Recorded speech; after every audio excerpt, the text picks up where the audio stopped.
జై శ్రీకృష్ణ అండి. ఇందులో మనం ఏ విధంగా అయితే 2 శ్లోకాలు అనుకున్నాము. దాంట్లో చెప్పినటువంటి అన్ని రకాలైనటువంటి 6 క్వశ్చన్ల గురించి మీరు ఇప్పుడు చర్చ పెట్టారు. చాలా బాగా అనిపించింది. 6 ప్రశ్నలు ఏంటి అనేది మొదటి శ్లోకంలో ఏ విధంగా అయితే మీరు చర్చించారో, కిం అంటే ఏమిటి అని అర్థం. సప్త కకారాలు అని అంటాం మనం. అందులో ఒకటి. తర్వాత కుత్ర అంటే ఎక్కడని, కథ అంటే ఎప్పుడు, కథం అంటే ఎట్లా అనేది ఉన్నాయని. అదే విధంగా ఈ శ్లోకంలో మనకి బాగా కనిపించేటువంటి ప్రశ్నార్థక సూచిలో ఏదైతే ఉందో అది కిం దగ్గర దగ్గర 5-6 సార్లు కనిపిస్తుందండి. చూసారా? అర్జునోవాచ కిం తద్ బ్రహ్మ కిం అధ్యాత్మం కిం కర్మ పురుషోత్తమ. పురుషోత్తమ అని ఎవరిని ఉద్దేశించి చెప్తున్నారండి ఇక్కడ? చెప్పండి ఎవరైనా. కృష్ణుడిని. ఇంకా ఎన్ని రకాలుగా కృష్ణుడి పేర్లు చెప్పారండి ఈ భగవద్గీతలో? మధుసూదన. వెరీ గుడ్ అండి. ఇంకేమైనా ఉన్నాయండి? పురుషోత్తమ వచ్చింది, మధుసూదన వచ్చింది. ఇంకా వార్ష్ణేయ. ఓకే. ఇంకా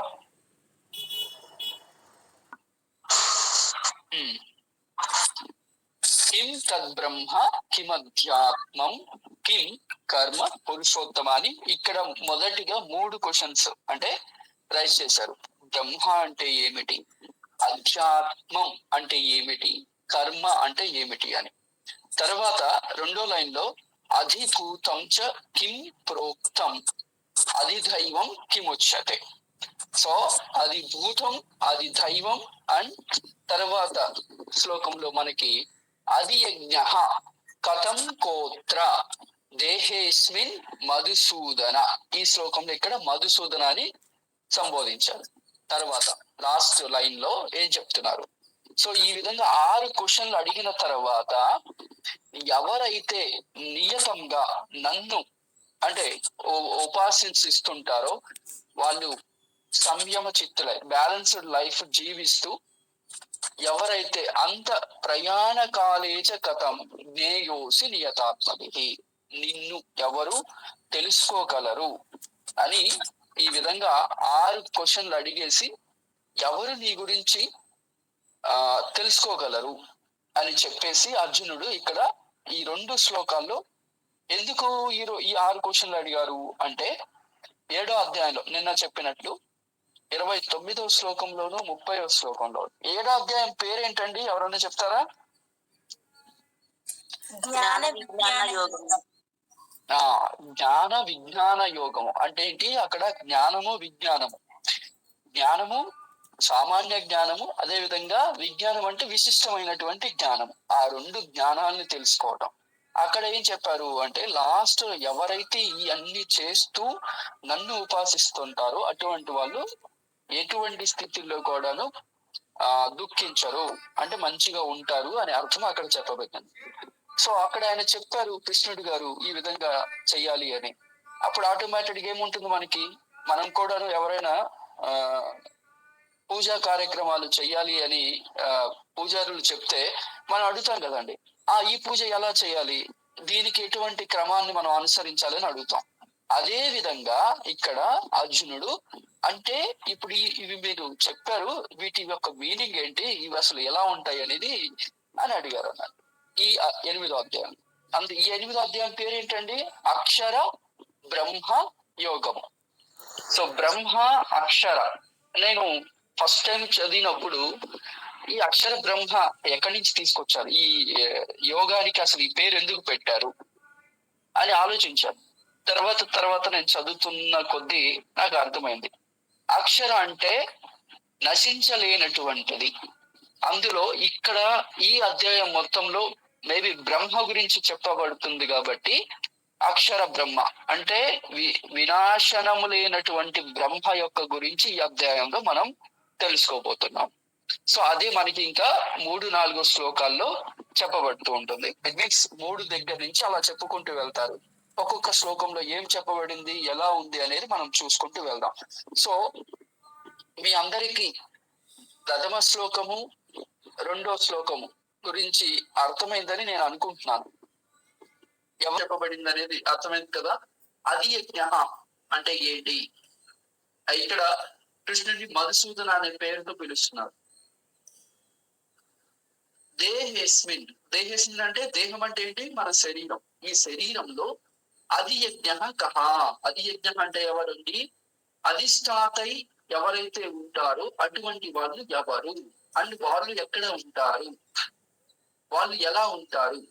దేహేస్మిన్ కోత్ర కథం, అటువంటి ఈ దేహేస్మిన్ లో, ఈ దేహంలో ఎవరైతే అది యజ్ఞ అని ఉంటారు కదా, వాళ్ళు ఎలా ఉంటారు అని లాస్ట్ క్వశ్చన్, 6వ క్వశ్చన్ వేశారు. అదే విధంగా ప్రయాణ కాలేచ కథం జ్ఞేయోసి నియతాత్మవిహి, నియత ఆత్మవిహి అంటే ఏంటి?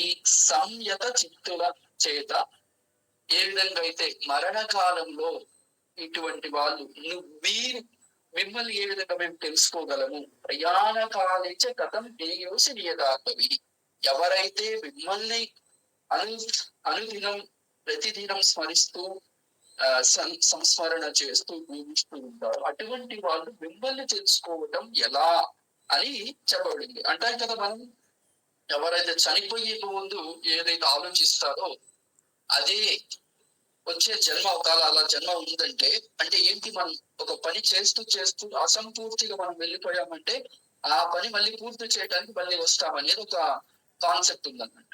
సో మేబీ అలా ఉండొచ్చేమో. అందుకోసమే చనిపోయే ముందు భగవంతుని స్మరించమని చాలా మంది అంటూ ఉంటారు. సో ఆ విధంగా ఇక్కడ ఏ విధంగా ఈ అతి యజ్ఞుడు ఎవరు, అటువంటి వాళ్ళని సేవించడం, తెలుసుకోవడం ఎలా ఉంటారు, అదే విధంగా వెళ్ళేటప్పుడు మీ గురించి మాకు ఎలా తెలుస్తుంది అని చెప్పబడుతుంది అన్నమాట ఈ రెండో శ్లోకం. ఓకే. శ్రీ భగవానువాచ అక్షరం బ్రహ్మ పరమం, అక్షరం బ్రహ్మ పరమం స్వభావోధ్యాత్మముచ్యతే, స్వభావోధ్యాత్మముచ్యతే భూతభావోద్భవకరః, భూతభావోద్భవకరః విసర్గః కర్మ సంగీతః, విసర్గః కర్మ సంగీతః. Okay, very good. చూడండి, అక్షరం పరమం బ్రహ్మ. అక్షరం అంటే ఏంటి? ఇంతకు ముందు మనం ఇప్పుడే జస్ట్ డిస్కస్ చేసాం. ఏంటంటే వినాశనం లేనటువంటిది. అంటే ఏంటి? నాశనం అయ్యేటువంటిది కానటువంటిది అన్నట్టు. అది మనం ఈ విధంగా చెప్తాం, వినాశనం లేనిది. ఎక్కడైతే నాశనం అవ్వదో అటువంటిది అక్షరం. అదే విధంగా అది ఒక మూల కారణమైనటువంటిది. అంటే ఏంటి? అందరిని మించి మనం ఇన్ జనరల్ గా ఏమనుకుంటాము, మనకు ఎక్కడో దగ్గర నశించిపోతాం లేదా. సో అటువంటి నశించినటువంటిది ఉత్తమమైనటువంటిది. పరమం అంటే ఏంటి? చాలా ఉత్తమమైనటువంటిది. అటువంటిది పరమమైనటువంటిది, మూల కారణమైనటువంటిది, వినాశనము లేనిది ఏదైతే ఉందో అదే బ్రహ్మ అని చెప్పబడుతున్నారు. బ్రహ్మ అనే క్వశ్చన్ కి ఆన్సర్ ఇది. ఏంటి? వినాశనము లేనిది, మూల కారణమైనది, అదే విధంగా పరమమైనటువంటిది, ఉత్కృష్టం, ఏమంటాం, ఉత్తమోత్తమైనటువంటిది ఏదైతే ఉందో అది బ్రహ్మ అని చెప్తున్నారు. సెకండ్ క్వశ్చన్ కి ఆన్సర్ స్వభావ అధ్యాత్మం ఉచ్యతే. స్వభావ అంటే ఏంటి అంటే ఇక్కడ ఏ విధంగా చెప్తున్నారు అంటే ప్రతి దేహంలో ఉండేటువంటిది స్వభావం ఏదైతే ఉందో అంటే ఏంటి? ఇక్కడ దగ్గర ఇప్పుడు క్లాస్ లో 24 మంది ఉన్నారు. 24 మందిది స్వభావం వేరు. వాళ్ళ యొక్క స్వభావం మనం అంటాం కదా, బై నేచర్ అతని స్వభావమే అటువంటిది, లేదంటే ఆమె స్వభావమే అటువంటిది అని అంటాం. అవునా కదా? ఎప్పుడన్నా మనకి ఏదైనా అవసరం ఉండి సుబ్బలక్ష్మి గారినో, లేకపోతే మణిరత్నం గారినో, లేకపోతే వెంకటప్పయ్య గారినో ఎవరినో ఒకరిని ఏదన్నా అడిగితే వాళ్ళు లేదంటారో, లేకపోతే ఉన్నది ఉన్నట్టు చెప్తారో, లేకపోతే ఏమంటారు కరాఖండిగా చెప్తారంటే మనం ఏమంటాం? వాడి స్వభావం అలాంటిదిరా, ఆమె స్వభావం అటువంటిది అంటాం. అంటే ఏంటంటే ఆధ్యాత్మం అంటే అది ప్లస్ ఆత్మం అధ్యాత్మం అని ఇక్కడ యనాదేశ సంధి అన్నట్టు ఇకో యనచి. సో ఆ విధంగా ఇక్కడ ఏం చెప్తున్నారంటే ప్రతి ఒక్క జీవుడిలో ఉండేటువంటి స్వభావం ఏదైతే ఉందో అది అధ్యాత్మం అని చెప్పబడుతుంది. ఇక మూడో క్వశ్చన్ కి ఆన్సర్ ఏం చెప్పబడిందో పూర్తిగా రెండో లైన్ లో మనకి చెప్పబడుతుంది. చూడండి, భూత భావోద్భవకర విసర్గ కర్మ సంజ్ఞిత. సో మీరు దగ్గర దగ్గర 3వ అధ్యాయం 4వ అధ్యాయం కర్మ వేసుడుగా చదివి ఉంటారు. చదివారా అండి? చెప్పండి. కర్మ కర్మ కర్మ ఈవెన్ దో రెండో అధ్యాయంలో కూడా కర్మణ్యేవాధికారస్తే మా ఫలేషు కదాచన మా కర్మ ఫల హేతుర్భూ మాతే సంభోస్త కర్మని. అంటే ఎవరైతే కర్మని అనుసరిస్తే నడుస్తారో వాళ్ళది కర్మ. కర్మ ఇంపార్టెంట్ ఇక్కడ. మనం మిగతా ఏమి చేసాము ఎలా చేసాము అనే దాన్ని బేస్ చేసుకునే మన ఫలితం ఉంటుంది. అంటే మీరు ఏ విధంగా అయితే పని చేస్తారో అదే విధంగా మీకు రిజల్ట్ ఉంటుంది. మంచి చేశారంటే మంచి ఫలితం ఉంటుంది, చెడు చేశారంటే చెడు ఫలితం ఉంటుంది. సో అటువంటి కర్మ ఏంటి అనేది ఇక్కడ అడిగినప్పుడు ఆన్సర్ ఏముంటుంది, ఉత్తరం ఏంటి అనేది మనం చూద్దాం. ఏ విధంగా అంటే చూడండి, జీవులు జన్మ స్థితులకు కారణమైనటువంటి ద్రవ్య త్యాగ రూపమైనటువంటి యజ్ఞం ఏదైతే ఉందో అదే కర్మ అని చెప్పబడుతుంది. ఏ విధంగా? భూత భావ ఉద్భవకర. మనం ఇన్ జనరల్ గా మనం అనుకుంటాం, మన కోసం మనం తినేటువంటి పదార్థాలు ఎలా తయారవుతాయండి? వర్షాలు పడాలి, వర్షాలు పడితే పంట పండుతుంది, పంట పండితే ఆ పంట మన చేతికి ద్రవ్య పదార్థంగా వచ్చి మనం అటువంటి పదార్థాలను మనం తింటాం. మీరు ఏ పదార్థాలైనా చూడండి, పంట ద్వారానే మన దగ్గరికి వస్తాయి. ఫలాలైనా సరే, లేకపోతే కూరగాయలైనా సరే, ఇంట్లో దినుసులు అంటాం కదా, ద్రవ్య పదార్థాలైనా సరే, బియ్యం అయినటువంటి ఇవన్నీ కూడా రావాలి అంటే యజ్ఞాలు చేసిన తర్వాత, యజ్ఞాల ఫలితంగా హవిస్సులు మనం సమర్పించిన తర్వాత ప్రతిఫలంగా మనకి వర్షాలు పడతాయి. వర్షాలు పడితే పంట కరెక్ట్ గా పండుతుంది. అంటే అలా అని కాదు, మనం భూమి నుంచి కూడా నీళ్లు తీసుకుంటాం కదా, అంటే అదంతా కూడా వర్షం ద్వారా వచ్చినటువంటి వాటర్ అయ్యే ఉంటుంది అన్నట్టు ఇక్కడ ఈ మీనింగ్ లో అక్కడ చెప్పబడుతున్నటువంటి అటువంటి యజ్ఞం చేసి యజ్ఞంలో మనం ఏవైతే ద్రవ్య పదార్థాలు అర్పిస్తామో ఆ యజ్ఞం చేసే ప్రక్రియ ఏదైతే ఉందో అది కర్మ అని ఇక్కడ చెప్పబడింది. అంటే యజ్ఞము చేయటం అంటే ఏంటి అంటే పూర్తిగా సంపూర్ణంగా యజ్ఞం కుండ పెట్టేసి అక్కడ యజ్ఞ ఆహుతి ఏదైతే ఉందో అక్కడ అన్ని సమర్పించి చెయ్యటం. పని చేసినా యజ్ఞం లాగా చేసేటువంటి కర్మ ఏదైతే ఉందో, యజ్ఞం చెయ్యటం అనే ప్రక్రియ ఏదైతే ఉందో దాన్ని కర్మ అని ఇక్కడ చెప్పబడుతుంది అన్నట్టు. కర్మ సంజ్ఞిత అంటే దానికి పేరు ఇచ్చాం. సంజ్ఞ అంటాం కదా, సంజ్ఞ నామవాచకము అని మనం చెప్తాం కదా. సంజ్ఞిత అంటే దానికి కర్మ అని మనం ఇక్కడ చెప్పబడుతుంది, మన చేత కర్మ అని చెప్పబడుతుంది. ఈ విధంగా ఈ శ్లోకంలో మొదటి 3 ప్రశ్నలకి ఉత్తరం ఇచ్చారు కృష్ణుడు గారు. సో నేను ఆశిస్తున్నాను మీ అందరికి అర్థమైందని. చెప్పండి, ఎవరికైనా అర్థం అవ్వలేదంటే ఇంకా కొంచెం ఎలాబరేట్ చేసి చెప్తాను. అర్థమైంది సార్. ఓకే రేణుకా గారు, నెక్స్ట్. సుభాష్. అధిభూతం క్షరో భావ పురుషాదిదైవతం అది యజ్ఞ అహమేవాత్ర దేహే దేహభృతాం వరః అని 4వ శ్లోకం. అధిభూతం క్షరః భావః పురుషః చ అధిదైవతం అది యజ్ఞః అహం ఏవ అత్ర దేహే దేహభృతాం వరః అని ఇక్కడ వర అని ఈ విధంగా దగ్గర పైన శ్లోకంలో పైన లైన్ లో 6 పదాలు, కింద లైన్ లో 7 పదాలు, దగ్గర 13 పదాలు ఉన్నాయండి. ఆ 13 పదాలు దేని బేస్డుగా అంటే 3 పదాలు బేస్డుగా. అవి ఏంటంటే అది భూతం, అది దైవం, అది యజ్ఞ అని ఈ 3 క్వశ్చన్స్ కి ఇప్పుడు ఆన్సర్ చెప్తున్నారు. నేను అర్థం చెప్తాను, తర్వాత మీరు ప్రాక్టీస్ చేయండి, సరేనా అండి? అలాగే సార్. ఓకే, చూడండి. సో ఇక్కడ అర్జున్ని ఏ విధంగా ఉద్బోధిస్తున్నారు అంటే, దేహభృతాం వర అంటే శరీర దారులందరిలో శ్రేష్టమైనటువంటి అర్జున అంటే దేహాన్ని స్వీకరించిన వాళ్ళందరిలో కూడా గొప్పనైనటువంటి వాడు అర్జునుడు అని. అక్కడ అర్జునుడు ఉన్నాడు కాబట్టి అర్జునుడు ఉద్దేశించి కృష్ణుడు చెప్తున్నాడు, ఉద్బోధిస్తున్నాడు. నెక్స్ట్ చూడండి, శరహ.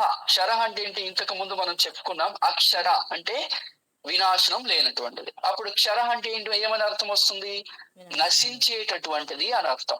ఏంటిది అంటే భావ. శరహ భావ. శరహ అంటే ఇక్కడ ఏ విధంగా తీసుకోవాలి అంటే నశించేటువంటి అయినటువంటి మన దేహము.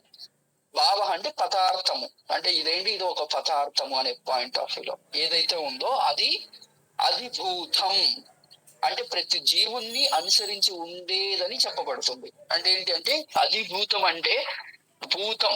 భూతం పంచమహాభూతాలని చెప్తాం కదండి, అటువంటి భూతాలని పంచమహాభూతాల సమన్వితమైనటువంటి శరీరం ఏదైతే ఉందో దాన్ని అధిభూతంగా చెప్పబడింది. ఇక్కడ మానవ శరీరంతో పాటు పశుపక్షాదులు కూడా మనం తీసుకోవాలి.